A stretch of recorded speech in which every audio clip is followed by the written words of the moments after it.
Hello, welcome to my game, The Catalyst. As much as I love the music that I've added to my game, I am going to mute it because it's really hard to hear me talk over the top of this, so I'm going to mute it. Yeah, so this is The Catalyst.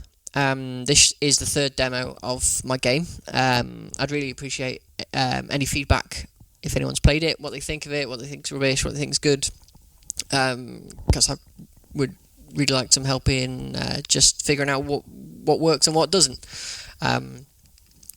Anyway, so this is third version of the demo, so I'll just take you through some of the gameplay and some of the features that I've put in and what was new over version 2. So again, the options in the load don't work, so we'll just start a new random game.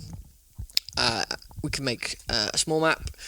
Now you can add like a seed to create a random map, and if you enter the same seed again, the second time you play, it should be the same map and the same locations with the same names, but your game may not play out the same way. It won't be identical, but it'll be the same map.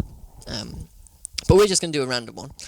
And it'll create the random islands, and then you'll see the yellow dots appear, which are the random locations, and we will start at one of these locations in the game. So this is the airfield at the location, and we're starting at steeping. You always start with $100, and these are the 4 things you can do, although at the moment crew quarters doesn't work. That's just something that's going to come later. But at the moment we can go in and can buy stock, which is just a sort of a mechanism for you to get cash. Basically, you should buy it here at a certain price if you see something that looks cheap, and then sell it more expensive. Sell it somewhere where they're offering you a greater price. At the moment, there's no real economy; it's just all random when you land. But later, I want to add features to the airfield where there are farms or there are factories, and they will affect how the prices of those items at that location, and it will affect the prices across. And it'll be a bit more realistic, whereas at the moment it is just arbitrary and has no relation to the controlling race. And I'm not even going to go into the controlling races and things like that yet, because that is just not in this version. It's just something that will come later, where you have more of an influence over how the politics of this island changes, because that's the point really of the name. Really, you are the catalyst affecting how these islands interact with each other and how the races on this island interact with each other. Rather than it be like a real-time strategy, you're more of just an element traveling around this island, but you're like a rogue element. You have real influence over what happens. So for this demo, we're just going to buy some cheap stock. We're just going to buy some flour, some fruit, and what I'm going to do is right-click on grain and pull it in to show the fact that if you do that, it will maximise the amount of grain you can take. So in this case, it's taken 5 grain because we had about $50 odd of cash. The other limitation is your space. So if we had only 6 spaces left, it would have just taken up to 6. Once you've got some stock, you also want to take on a job, because at the start of the game you really have hardly any money, so you just want to basically prostitute yourself to one of these jobs just to get some cash to get a better aircraft. So later in the game, you'll really focus on a particular group, because if you focus on a particular group, they will give you like special technology. At the moment, they don't do that, so it's irrelevant. But in the future, I want the player to have like a preference over what group or how they choose the island to progress or change. So the jobs are posted by political parties, because they just want at the moment parcels delivered. So these don't take up space in your aircraft, but they are basically doing something. At the moment, it is a mechanism of just going from A to B and gets you to wander around the map. But later I want there to be like escort missions and scouting missions and assassination things, but at the moment I haven't done that. It'll just come in a later demo when I finally get round to it. Anyway, so at the start of the game, I've waffled on far too much, so you'll probably see that some of these have expired now. So if I leave and go back to the job centre, you see here we've got a job that's actually expired, and some of the others are pretty close to expiring. So I'm going to keep going out, and maybe I should go to the hangar and we'll come back to the job centre, because you should see some that eventually just disappear. Let's just see if we can get one that disappears. There you go, it's totally expired now. Okay, so in the hangar, this is where you will repair your aircraft, get fuel, add more bullets to it. Now you can add as unlimited amount of bullets into your aircraft. They don't take up space, but you obviously are cash limited. So just to prove it, you started with 500, but I can buy one bullet for $2, which I will do. Woohoo! So I got 501. Your fuel is limited, so you have a maximum fuel tank. Here it's full, but you can buy a pod. So if we scroll down here, we can buy a fuel pod, which will increase our fuel by 200, but it costs $400. You can buy a new aircraft, but we really are not anywhere near close to that in the game. It should work. I have tested it; it works, but I'm just thinking at my stage in this game, I'm nowhere near that. The rockets aren't implemented yet, but I want there to be some sort of device where you can knock aircraft out of the sky in one go, because at the moment you just have to sit behind the enemy aircraft firing bullets until they eventually crash. You can change your ID to something personal. You always start the game with a random one, but for $65 you could enter a swear word or whatever you want into that space, and then when we fly, that ID will be underneath your aircraft. Right, let's go and see if there's any more jobs come back. So there's one job here, which we'll just take. So it's a FICE for $174. So we'll just take that and go.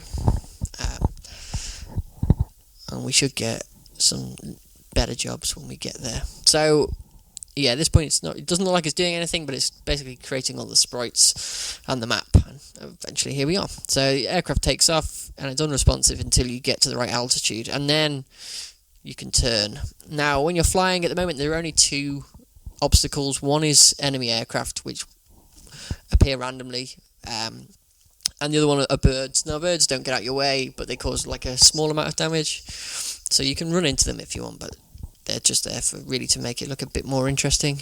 I want to add non-aggressive aircraft, but I haven't got around to adding that code in yet, and I also want to upgrade the AI because it's really simplistic at the moment and a bit stupid and a bit easy to shoot down.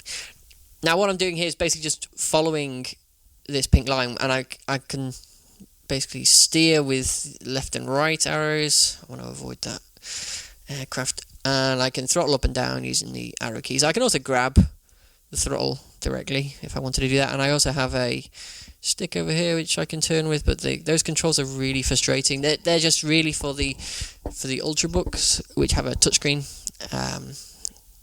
but my laptop isn't that good and doesn't have that capability. Now I'm not sitting here at full throttle, because if I'm at full throttle then that's quite inefficient in terms of burning fuel for the distance. The ideal is actually 40%, but because this engine's pretty poor, it means it'll take forever to get there, and the job that I've taken, I've only got 4 hours to complete it, so I will never make it in time. Now 1 hour in game is actually only a minute in real life, so when I say 4 hours, I only got 4 minutes to complete it, not 4 hours. So we've come across to a different island. So there's a location. Now we can land at random locations like Wolverhampton there, but it basically just eats up the time into your missions. Now when you've got more money and you don't need to do the jobs, you can just fly around to whatever locations you want. But in the meantime, we're finally at our destination, so we'll slow down, wait for the tap to land, and then we'll enter the landing sequence, which is a different screen. And now what we're trying to do is basically take our aircraft, which will start on the left hand side somewhere randomly, and we want to touch down nice and gently on this grey patch down here, and you can control your aircraft. Again, you can either use the throttle to increase your speed, reduce your speed, and you can go left and right to sort of pitch up, pitch down, and the same with the keys. So left is pitch up and right is pitch down. And it's basically a combination of going slow enough and having enough lift from the pitching to get your aircraft down there at the bottom. So I'll press space to start the sequence, and you can see the aircraft has appeared and is falling quite rapidly. Now, it's about halfway. You really want the throttle, and you want to pitch back until you've reduced the velocity. There you go. So we should just come down nice and gently. Excellent. So we got perfect landing, and our job's been completed, and we've been paid. So we've got a bit more cash now, and let's see if we can sell any of our stock. So we can sell grain and fruit for a profit, which is what the green and red is telling me. I can sell flour if I wanted, but it means I'll make a loss of $12 for each item. So I did take the grain. So if I right click on the grain and drag it in here, I'll get the profit from all those grains now, and same for the fruit, although I've only got one fruit. So before I buy anything else, let's get some fuel. So I've only got about 600 fuel, and I probably want to get about 700 really before I take off. For the hell of it, I'm just gonna change my ID. Now the ID has to be in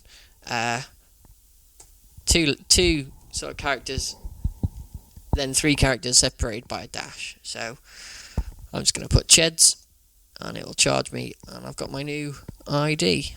So we'll go back to the stock market, and what have we got here that looks good? Wine that's pretty good actually. Anything below 50 for wine is pretty good. That's a pretty nice profit. So right click again, and I can get 2 based on the cash that I've got. There's nothing else really worth taking. Let's go back to the job centre again. I've waffled too much to take advantage of multiple locations here. In fact, I don't think there are any multiple locations, but at the start of the game you're really looking for duplicates of locations, and then you can have 2 jobs for the same distance. So for this sake, we're going to just go to Halo 3, which is this, and take off again. And I'll just do one more takeoff and landing to show you hopefully multiple locations when we get to that, and possibly shooting down maybe an aircraft if we're lucky enough to get that kind of event, or maybe I'll get shot down, or I'll just collide. There's some birds anyway we can follow, and I'll show you colliding into them. Oh, I'm being shot at actually as well, so this is a good sequence. So basically I want to get him off my tail, which I've done. Now I want to fall in behind him and then throttle up and let rip with my weapons. But I want to save my bullets really. Oh, he's in a curve, which is really annoying. Although I've got him now. So I can just sit behind, holding my trigger, which is just left click, and he's smoking, which means he's under half, and he's down. So you can see he's shrinking now. I don't need to do anything, and you'll see I've got one little kill. Excellent. Now I'm gonna throttle back so I save fuel, because I've got 4,000 units to go, and I've only got 400 fuel, so it's going to be tough to get there. But at 75 throttle, I should be okay, and I should be able to still complete my job and make it to Halo 3. Halo 3, sorry. It's not Halo 3. What am I talking about? So yeah, another enemy. Now I've got to be careful here, because my damage is rocketing. I've only got 200. No, in fact, yeah, I've only got 200 I can tolerate. So what I'm going to do is let him sit there, and now he's gone. I'm going to just burn a bit of extra fuel just to get away from him. And you can see the new ID that I put in is going to follow me around now. So that's exciting, isn't it? Okay, so we've now travelled across the little sea, hopefully to this island, and we're under 1,000 units, so we must be getting pretty close. Oh, yeah, another enemy. And now I'm smoking because I've got over 100 damage, and that is going to affect my speed a little, but I should be okay. So you have to slow down again to land. So as we come across the target, press space or tap left click to start this sequence, and then tap again to start it off, and then we'll do it again. So throttle up to about halfway, and then I will pitch up as we